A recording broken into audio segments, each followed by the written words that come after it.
Hello, welcome to my alternative channel, Anti-War. This is the channel Anti-War, and we're looking at Crush Tropical Punch. Crush.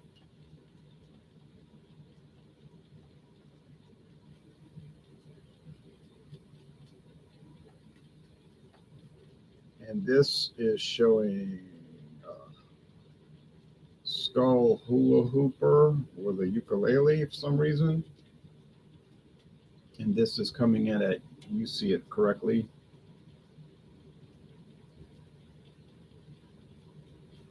10% alcohol. Showed up at Mathern's in Louisiana recently. $8.99 for the 4-pack of pint cans. Island Brands USA. Brew Theory, however, it says right here, it's brewed by a different company. Brew Theory. Sanford, Florida, and Lowell, Massachusetts. Then there's a website, but if you click on it, it doesn't work. You got to go to islandbrands.com. Malt beverage with natural flavors. Born on May 1st, 2023. This has the date, guys. Some beer companies know how to put the date, guys. Other companies apparently do not.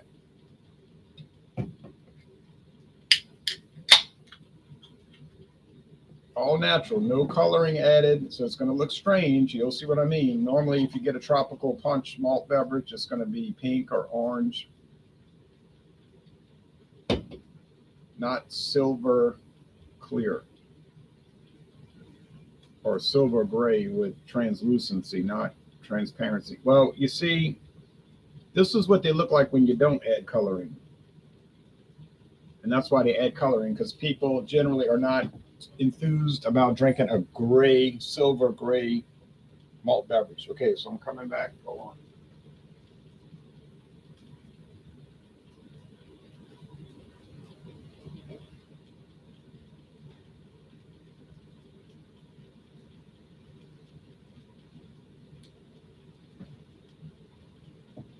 But that's what they look like without the food coloring.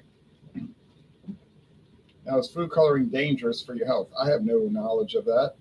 Don't know if you'd want to have it every day, but it's common. It's used in food. Okay, so the aroma.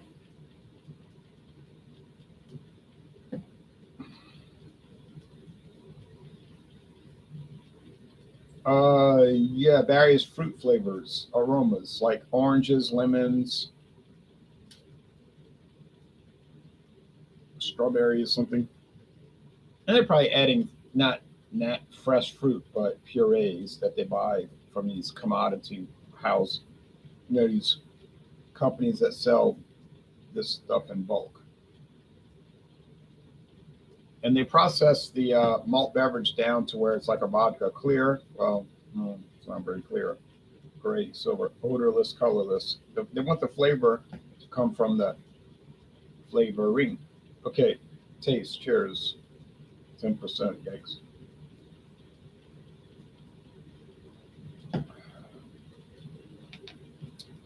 Bitterness, low.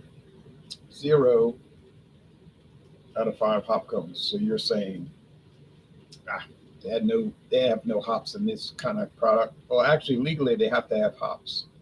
And I will talk about that later. Okay.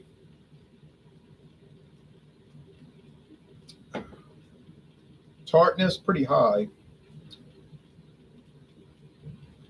3 out of 5 warheads. Sweetness. I would say very sweet, but not extremely sweet. 4 out of 5 sugar cubes. But a lot of these, if you get them from like Steel Reserve 211 Alloy Series or the old Natty Rush, which they no longer make, but they do make Natty Daddy, lemonade, and watermelon if you can find them. I don't see them. They appeared in a flash and were going in a flash. MXD from Genesee. You might find those, Genesee Brewery in Rochester. But the real common ones are the Steel Reserve Alloy Series, the infamous Four Loko coming in at 12 to 13.9, even 14, which I saw the whole array the other day at the Louisiana store.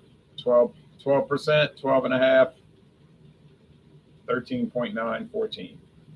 Too strong for I can't handle them. Oh, now the Pirate Water from the same people that own Four Loko, that's coming in at strong 10, I believe, right? 10%? Not 12, 10. Those are knockouts. So, but those will use artificial flavoring, artificial coloring, and so forth. And, right. But those are like 5 out of 5 sugar cubes, like I was talking about, 5 out of 5 sugar. This one's more balanced. You say, well, that's the more health food. That's the more health food version of the knockout malt beverages. Yeah, if you want to use that approach. Tastes good. The color is a little strange, honestly, when you look at it, and it doesn't have the pink orange coloring. It throws you off. You expect to see it.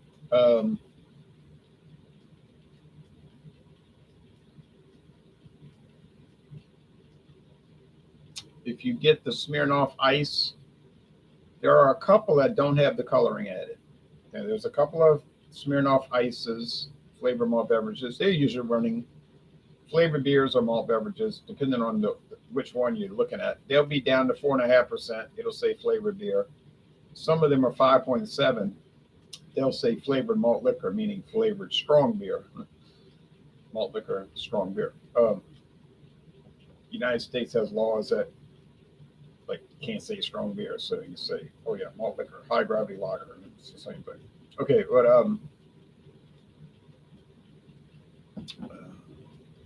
they'll be silver or gray like that. Just look around. You'll see. Now, how would I score this? Oh, it's an A. Now, my friend David ticks me off on this. I don't mean he makes me angry. He's ticking me off like little ticks down the chart. Checklist, he'll say. And yeah, you're always giving it an A. Wrong. Second tick. You love these things. Well, that's not correct either. They're nice, but not for me. Well, what he's missing, or I'm trying to explain to him earlier today, I said, what you're not understanding, I buy these for reviews. I do the reviews, and then I move on. Now, I had to buy a 4-pack of each of the flavors here because they didn't have singles, and the price was low enough to make it worth it. $8.99.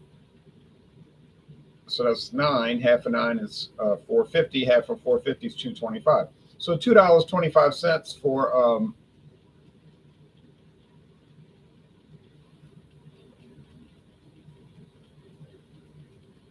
trying to get it to focus. One of these, it's not bad, especially when it's all natural. I'm not saying it's overpriced or anything. It's not for me. It's not the kind of thing I buy. If you look at my fridge, well, if you look in the fridge right now, you'll see a lot of these because, like I said, I had to buy the 4-packs. But generally, you won't see them unless there's a couple stuck to the side, for review purposes. I think I don't know how else to explain that. It's the truth. So put the website link below. There's the Tropical Punch right now, which I'm doing now. I wish I could do. They used to let you do screen share on Google Hangouts, you live, but they stopped. I don't know why. Strawberry lemonade and lime. There's 3 flavors at this point. Lime margarita. I have not tried it yet. Isn't margarita supposed to be lime anyway? Strawberry lemonade and tropical punch. Let's look up malt beverage. ttb.go. Now, you might want to get off the video and stop watching at this point because you might say, I'm not interested in all the legal stuff. That's cool, but I am. I love reading about this kind of stuff. So go to the Tax and Trade Bureau website. Resources for beer. Well, there we go, beer. Beer labeling. Don't need that. Importing, exporting, changes after qualification, beer laws and regulations. That might be something to check out. Let's put this up in a different tab here. What is a tied house? I think we know what a tied house is.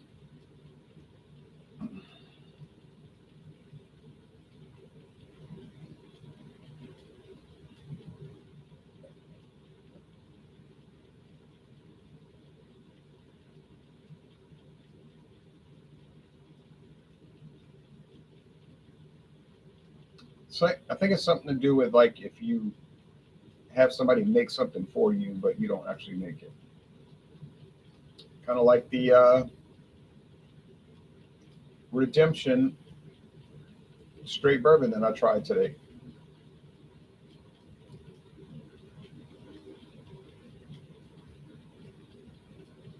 Oh, well, I'm not going to read that. I'll just bring it up. Okay. Uh,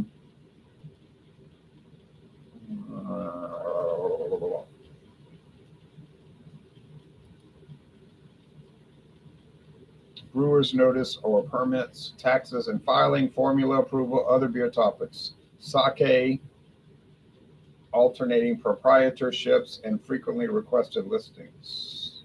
Yeah. Let's go with glossary. We might go to Learning Center later. Glossary.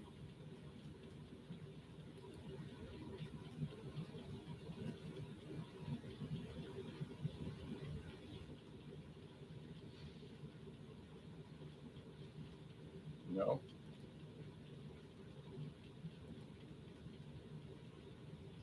Malt beverage. Here we go. Very important.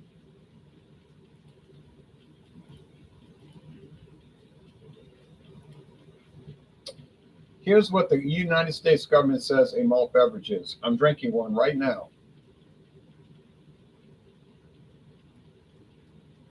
A beverage made by the alcoholic fermentation of an infusion.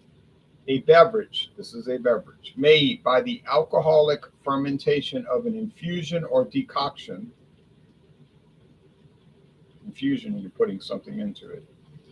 Or combination of both in potable brewing water, drinking water, of malted barley with hops or their parts or their products, parts, extracts,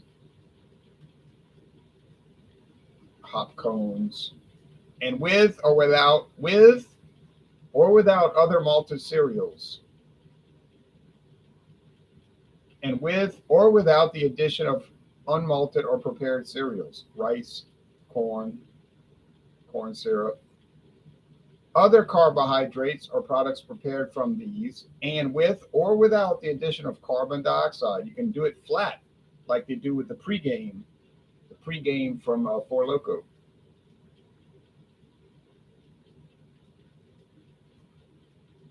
And with or without other wholesome products suitable for human food consumption. Standards applying to the use of processing methods and flavors of malt beverage production appear in section 27 CFR 7.1,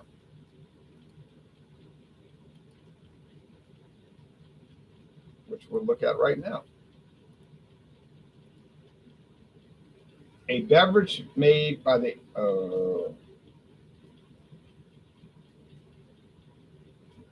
net contents, the amount by volume of a malt beverage held in a container. Permittee, any person holding a basic permit under the FAA Act. Person, responsible advertiser, state, TTB. Okay.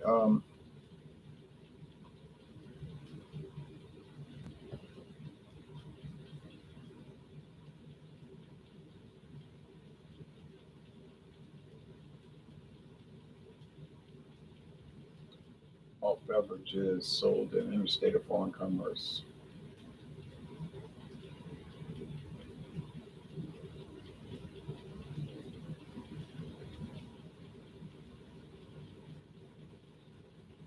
Ingredients and processes. Non-beverage flavors and other non-beverage ingredients containing alcohol may be used in producing a malt beverage, sometimes referred to as a flavored malt beverage, except as provided in paragraph A2 of this section,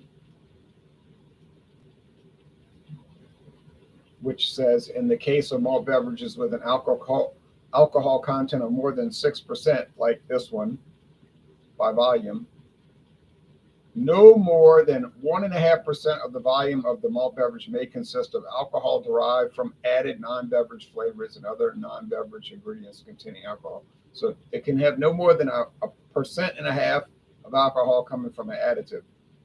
Okay. No more than 49% of the overall alcohol content determined. Well, we won't read that part. Determined without regard to any tolerance otherwise allowed by this part of the finished product may be derived from the addition of non-beverage flavors and other non-beverage ingredients containing alcohol. For example, a finished malt beverage that contains 5% alcohol by volume must derive a minimum of 2.55% alcohol by volume from the fermentation of barley malt and other materials, and may derive not more than 2.45% alcohol by volume from the addition. Where did they come up with these regulations? With the addition of non-beverage flavors and non-beverage ingredients containing alcohol. Malt beverages may be filtered or otherwise processed in order to remove color, taste, aroma, bitterness, or other characteristics derived from fermentation. So they can process these to remove color, taste, aroma, bitterness, or other characteristics that result from fermentation. Certain fermented products that are regulated as beer under the Internal Revenue Code do not fall within the definition of a malt beverage under the FAA and are not subject to this part.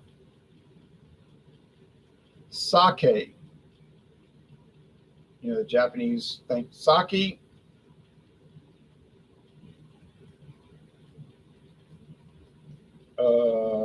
does not apply. Other beers not made with both malted barley and hops. The regulations on this part do not cover beer products that are not made with both malted barley and hops, or their parts, or their products, or that do not fall within the definition of a malt beverage under 7.1 for any other reason.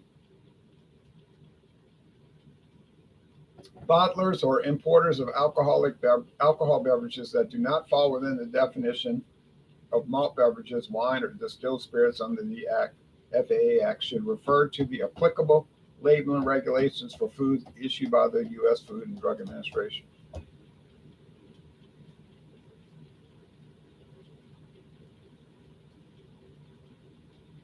So what do we know? It must contain hops. That's the point that I'm trying to make.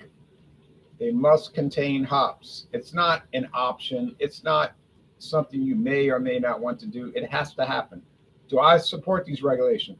I don't support the regulations, okay, being a libertarian free enterprise type of person, but I'm telling you about the regulations, okay? Obviously, I'm not in control of the show. If I was, the show would be a lot different. Okay, but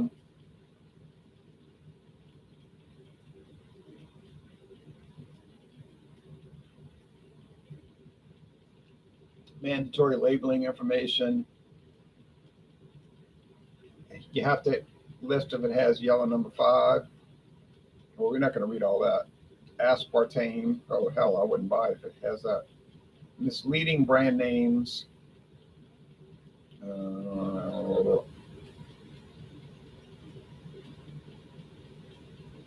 Alcohol content.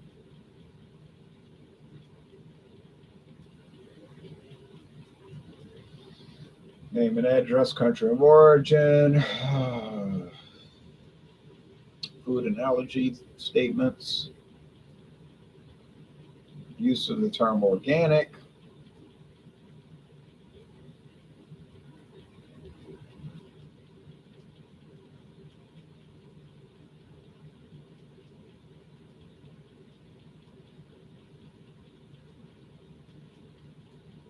Here we go. Classes and types of malt beverages. The class of the malt beverage must be stated on the label.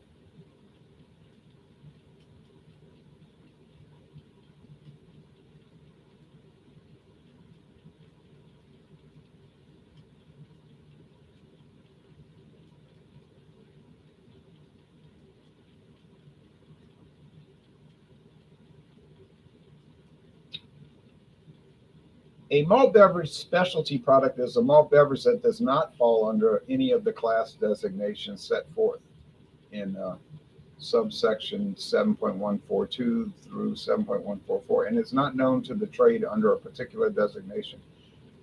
Usually because of the addition of ingredients such as colorings, flavorings, or food materials, or the use of certain types of production processes where the appropriate TTB officer has not determined that such ingredients or processes are generally recognized as traditional in the production of a fermented beverage designated as beer, ale, porter, stout, lager, or malt liquor. A malt beverage specialty product must be designated with a distinctive or fanciful name.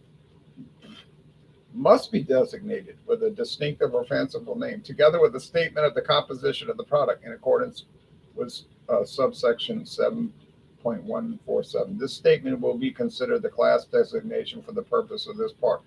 All parts of the designation must appear together.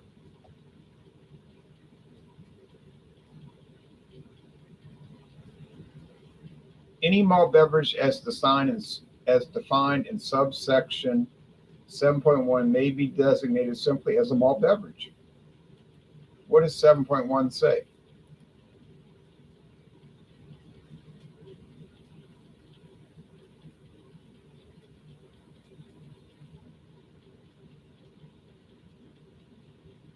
Oh, yeah, we read that.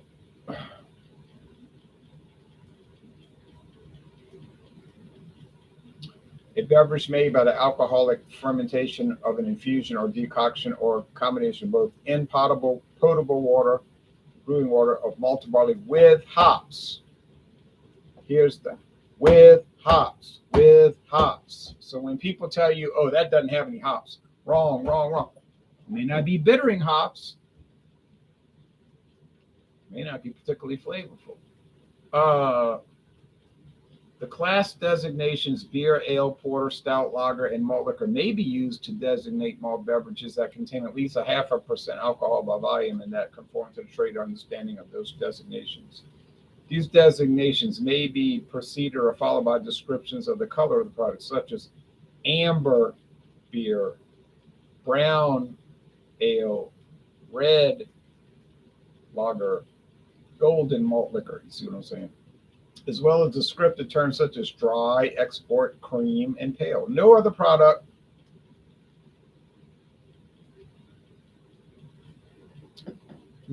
other than a malt beverage fermented at a comparatively higher temperature, possessing the characteristics generally attributed to an ale, porter, or stout, and produced without the use of coloring or flavoring materials other than those recognized in standard brewing practices may bear any of the classic designations. Well, in this case, I think it's not an ale, it's a lager, so it's aged for 28 days. Reconstituted malt. Here's class and type special rules. Reconstituted malt beverages, half and half, ice beer.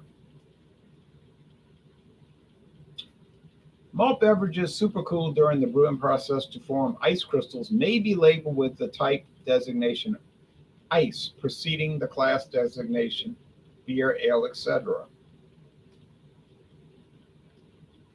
Okay, to form ice crystals. Black and tan. Did you know there's a regulation for a black and tan? A product composed of two classes of malt beverages may be designated with the type black and tan, and the class and type is the names of the two classes of malt beverages in conjunction with black and tan. For example, black and tan, stout, and ale. Wheat beer. Any beer, ale, porter, stout, lager, malt liquor, or other malt beverage made with a fermentable base that consists of at least 25% by weight malted wheat may be designated wheat. Rye. You got it, 25%. Barley wine ale. Oh, I didn't read about this before. The term barley or wheat or rye wine ale or barley wine may be used in accordance with trade understanding. Oh, in accordance with trade understanding.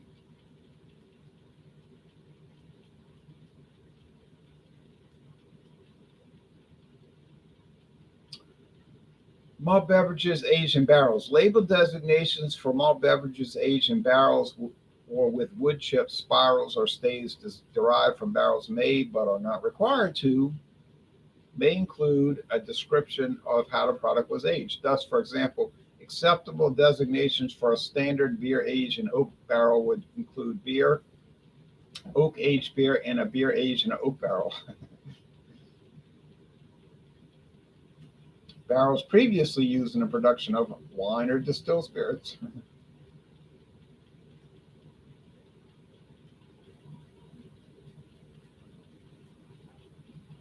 Malt beverages fermented or flavored with certain traditional ingredients.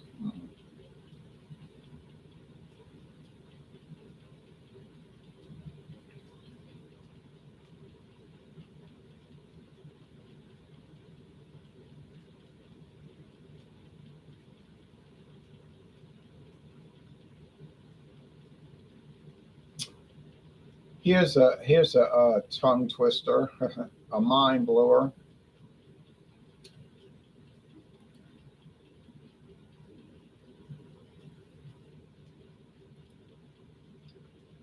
Any malt beverage that has been fermented or flavored only with one or more ingredients, such as honey or certain fruits, that the appropriate Tax and Trade Bureau officer has determined are generally recognized as traditional ingredients in the production of a fermented beverage, designated as quote unquote beer, ale, porter, stout, lager, or malt liquor, may be labeled in accordance with trade understanding following the rules set forth in this section.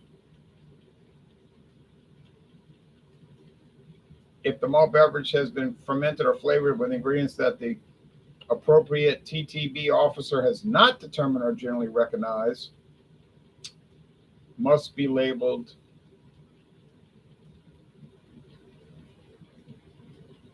as a beverage specialty. You say, well, okay, so you label it as a malt beverage specialty. Who's going to read that anyway? It's like the same thing. Like you can't add flavor into bourbon, but I've got at least two bourbons on the shelf over there that say bourbon with natural flavors. Now I just finished saying you cannot add flavor into bourbon. I got two bourbons on the shelf that say bourbon with natural flavor. So if you can't add the flavor in, why are they on the shelf? Oh, well, they're not bourbons. According to the Tax and Trade Bureau, they are distilled spirit specialties. Now you're going to tell me, and I'm going to agree with you, you're going to say, people don't read that fine print. They don't read that. In their mind, all they see is bourbon with natural flavors. I agree with that. But they could read the print. You see, that's what the government's saying. Yeah, but they could have read it. And the whole point the government is making is that,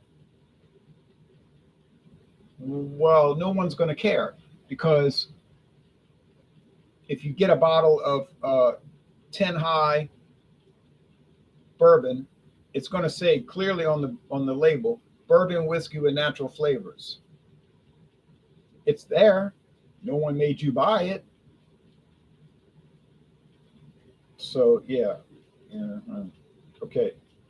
Then they go into such detail. A designation in accordance with trade understanding must identify the base product, such as malt beverage, beer, ale, porter, stout, lager, or malt liquor, along with a modifier or explanation that provides the consumer with adequate information about the fruit, honey, or other food ingredient used in production of malt beverage. The label may include additional information about the production process, such as beer fermented with cherry juice.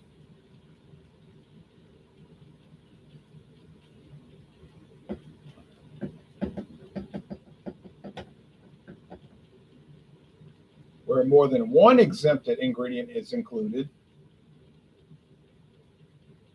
you can say ale with cherry juice, cinnamon, and nutmeg. Or you can refer to the ingredients by a category, such as fruit ale, spiced ale, or ale with natural flavors. That's the common way, ale with natural flavors. Or simply include the ingredient or ingredients that the bottler believes best identify the products. Cherry ale, cinnamon ale, nutmeg ale, nutmeg ale. The designation must distinguish the product from a malt beverage, beer, ale, porter, stout, lager, or malt liquor that is not brewed or flavored with any of these ingredients. Thus, unmodified designations such as beer, stout, or ale would not be acceptable. Well, that makes sense. You couldn't take an ale with cinnamon flavoring and just call it an ale. It has to be ale with cinnamon flavoring or a cinnamon ale. Okay, well, that makes sense. Maybe I do support the empire. Okay, no, you know what I mean. But artificial sweeteners, coloring materials. Yeah, so the whole point here is that you can make a beer without malt, but you can't make a malt beverage without malt or hops. Okay, this goes on and on and on and on and on and on and on and on and on and on and on and on and on. So Hector Lopez says, would you do a review with that barbecue liquor, not liquor, liqueur? I would do a review, and I think my friend David would be intrigued by it because he actually was barbecuing a pork butt today. It smelled great. I was like, oh man, this stuff smells dino, you know. But yeah, I would buy a 99-cent bottle. Well, I guess I'd get two 99-cent bottles, $2.98. What the heck? He would be amazed by it. I think he'd either be angry or amazed. All right, so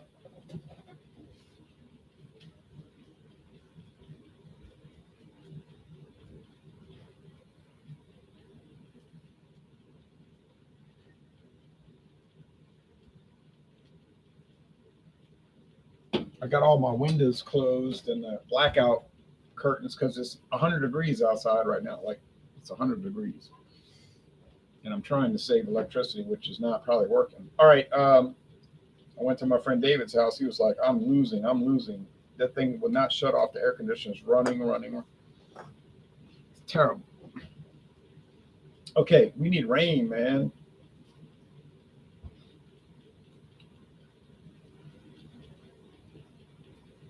Under no circumstances would I ever drink more than one of these in a day. Do not ever do that. This is a pretty big can and it's 10% alcohol. Yeah, it's all natural. That's very nice. This is, well, go ahead. You know, if you drink two, you're going to be so sorry the next day. You might be sorry that night, but I wouldn't dream of it. So I think one a week, and then in a few weeks, 6 weeks, I'll be done with it. Now, if my friend David ever decides he wants to do dual reviews with it, we'll do it. But he's not really interested. He was interested in those from the other part of this company, the 4.5% low alcohol beers, peach flavored, peach tea, and the lemonade. But well, you'll see the videos when they get posted, but you'll see that he probably is not going to want to try these. But he likes high alcohol products, you know, but I just don't think he would be too favorable towards these strange, non-colored oddities, you know. But he might be. But anyway, we went through the regulations. They're very interesting. You might have been bored to death, but I think they're very important because people will say, oh, they don't have any hops, but they do. May not mean much in a practical sense. They may be odorless, colorless, you know. The most non-bitter, non-aromatic hops produced, but they still have to, that's to protect these juiced in farmers, you know, really farming companies. But I don't run the show, like I said earlier. Does it taste good? That's a subjective thing, of course. But for a flavored malt beverage, yeah, it's good. It's fine. Not my thing, but yeah, it's okay. It's okay. It's okay. Um, do I plan? Do I think I'll see it in 10 years? Nah, I ain't gonna see it in 5 years. But some of the lower grades, like the Steel Reserve Alloy series, the Four Locos, they'll never go away. You know, they'll just keep perpetuating themselves for good or ill. And you say no, it's for ill. That those are the most rancid things. They the worst. They the worst. Well, okay, but they're out there. People buying. All right, but anyhow, would I recommend Crush? Yeah, it depends on what you want to do at $8.99 plus tax. If you order on their website, it's $11.99. So if you see it at a local store for $8.99, like I did, I guess you're getting a deal, right? So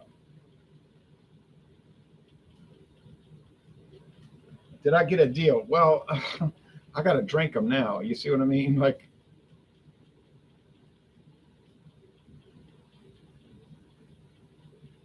come on, focus. When you say I have to drink them, that's indicative of how you feel about it. But yeah, I don't mind. I can do it. I can hack it. I'm like, yeah, I mean, I can hack it.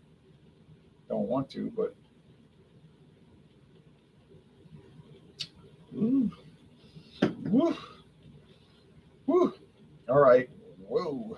All right. Well, yikes. All right. Thank you, everybody.